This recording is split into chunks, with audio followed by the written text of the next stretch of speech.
This is information about the St. Michael's University School Experiential program.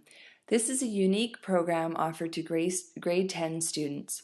For the first 2 terms of the year, the participants have a regular St. Michael's University School academic schedule and are able to partake in all that the school has to offer in all areas. For the 3rd term, the students will be taken out of their regular classes for the remainder of the year, while still being granted for the credits for those classes, and will continue on only in the provincially examinable classes, which are English, math, and science, as well as doing some music and some language so that they're able to participate in the school concerts and continue on with their Language 11. During the 3rd term of the school year, the students are exposed to a variety of activities that provide them hands-on learning experiences with supportive guidance from their teachers and different community leaders, with the overarching theme to develop an awareness of self, self and others, and self in the environment.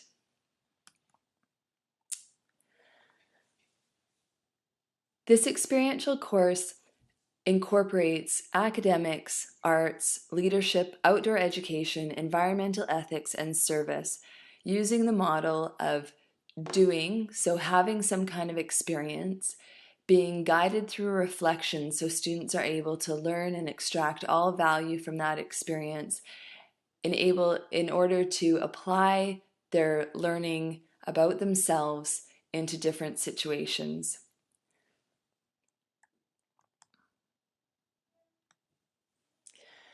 So, in this video, I will be talking about each of the elements of the experiential program in a bit of detail. The first part of the program is the orientation day. We go and do a go to a zip lining park and high ropes course so that students get an experience where they're challenging themselves, pushing themselves out of their comfort zone, and really learning what it feels like to be challenged and to be nervous and to be pushing yourself while in a safe environment. We reflect on these experiences afterwards through a debrief, and the next day we work on our influence with others. So while the first day is predominantly learning about yourself in challenging situations, the second day is a focus on service. So how can we help our community and be of service to others? We have a day of community service in the environmental area and humanitarian area, and we work together. And finally, through our environmental service, we talk about the impact that we have on the environment and what we can do to appreciate it at all times, whether we're in an urban setting or out in the wilderness, and how to decrease our impact on the environment. Through these 2 orientation days, the team cohesiveness increases amazingly, and students who have had classes together throughout the year suddenly become a very, very tight-knit group who have had some pretty incredible experiences together. The first main component on the wilderness side is our winter camping trip, which follows the 2 orientation days.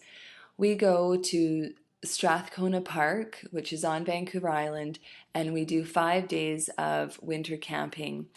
Part of the experience is learning about self-care, outdoor skills like avalanche safety and avalanche skills, environmental concepts, so how to make sure we don't leave any trace while we're out in the environment, leadership skills, first aid training, and teamwork through and through. The amazing thing about the winter camping experience is the immediate feedback that the winter gives you. So you don't need to wait to find out whether you're not doing something right, because you'll very soon be cold and find out if you haven't followed the instructions very well. This is a very rewarding experience. It's challenging physically and some mental challenges as well, because we're out in the cold. But the feeling of accomplishment when students come back is really rewarding and makes it all worthwhile. When we get back to school after the winter camping trip, we have a few weeks where we focus on our academic time. English, math, and science are provincially examinable. Because we have eliminated all of the other classes out of the timetable, we have enough hours, if not a few more, to focus on these provincially examinable courses. We also make sure that we have our students working with their language teachers and our music teachers to keep up those areas of passion for students. In the afternoon, we have from 1 o'clock until 3:15 to focus on all sorts of different experiences and different skills and interest areas that involve hands-on learning that students might not usually have an experience with, and I'll talk about that in a second. With the academics, whether many students ask about being in Math 10 or if they've accelerated, some grade 10 students are in Math 11. That's totally fine. We can accommodate that. So far, it hasn't worked for students to be in grade 11 sciences. Those courses are a little bit more comprehensive, and being outside of the regular class setting is not as conducive to the advanced sciences or AP classes. So the afternoon blocks that I referred to, these are 2 hours in the afternoon that students get to try things like survival skills. So being out with a very, very knowledgeable instructor, learning about tracking, learning how to make fire with a bow drill, learning what plants are edible, what skills are needed to be able to survive comfortably in the wilderness. Also living skills, cooking using, we have a wonderful chef who works with the students at a local professional kitchen, and she teaches the students all sorts of different cooking skills using local vegetarian and organic ingredients. We have students doing construction and fine woodworking, bike repair, organic gardening. In the area of art, we have students working with ceramics, painting, photography, working with a rock band, which is a pretty unique opportunity, and world drumming. So students wouldn't be doing all of these things. They would be choosing which one of them interests them the most, and then they would have these choices, and they'd have a whole week of a couple hours every afternoon focusing on this area of interest. Service. Service is a fundamental piece of the experiential program. We believe that it's important for our leaders to have an awareness of being able to serve others and what's needed in the community and what's needed in the world. Our students have 3 full days of service, and then 1 week where from 1 o'clock until 3 o'clock they're out in the community doing service work in small groups in areas of environmental service or humanitarian. We have students working at the local soup kitchen. We have students working at inner city elementary school. We have students working out at the eco village and farm and building trails at the Boys and Girls Club. We do ask that each of the students tries to push themselves, so if they're naturally tending towards the humanitarian, we push them to also have one option in the environmental and vice versa. So we are just gearing up for our 8-day out trip, which is the culminating event for the experiential program. And this year we have students kayaking for 8 days through the Broughton Archipelago. We have students who are hiking the Nootka Trail, which is an absolutely stunning part of the west coast of Vancouver Island. We have students in the interior of British Columbia hiking through the Cathedral Lakes and doing some rock climbing in the Skaha area. And we have students canoeing through the Bowron Lakes. So we divide the students up based on their choices, and they are professionally guided by the top level guides on all of our trips, as well as St. Michael's University School faculty, and they go on these amazing 8-day trips. The really meaningful piece of the 8-day trip is that it does provide it provides enough time for students to really have a deep experience where they go through the stages of teams where they are excited, then they go through some challenges, and we have enough time to kind of work through those challenges and end up as a very well functioning team and well functioning group. The reflections from the kids after these 8-day trips are very deep and quite profound, and the academic curriculum is woven through each day of these trips. There are links back to the curriculum that they've learned throughout the school year.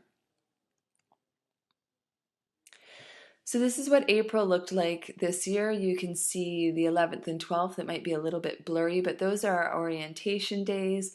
The following week is our winter camp. Then we come back, we do our academics and some service. May, we've got more academics and then the afternoons of service, and more academic weeks, and then we get ready for our 8-day out trip. I would just want to point out as well, because it's a question that often comes up, whether students are still able to do sports and what happens if there's a conflict with their sporting events and the experiential program. Anytime we are physically in Victoria, so other than the winter camp and the 8-day out trip, we do have students back on campus by 3:15 or 3:20. So the regular school day, and they're able to get changed and get out onto the field or into the gym for their sporting commitments or out on the water. You'll notice that, say on Thursday, May 10th, there's Rugby Islands. So I work with the staffing for the experiential program, works with the athletic department, and we slot in when all the athletic endeavors occur, and we make sure that we limit the conflicts as much as we can. One conflict that's been really a shame is the nationals for rowing conflicts with the 8-day out trip. We don't want to limit what amazing opportunities students have, although it is a requirement of the experiential program that all students participate in the 8-day out trip. However, with rowing, we have made an exception that if somebody wants to commit to rowing, that would be considered their June out trip. And we work with the rowing coaches. We send them with a journal and ask them reflective questions throughout to try to link what they've learned through the experiential program with their experiences in rowing. In June, students come back from the out trip, and we have some kind of catch-up days. We clean up, we actually interview the students individually or in small groups, and then we start our tutorial sessions.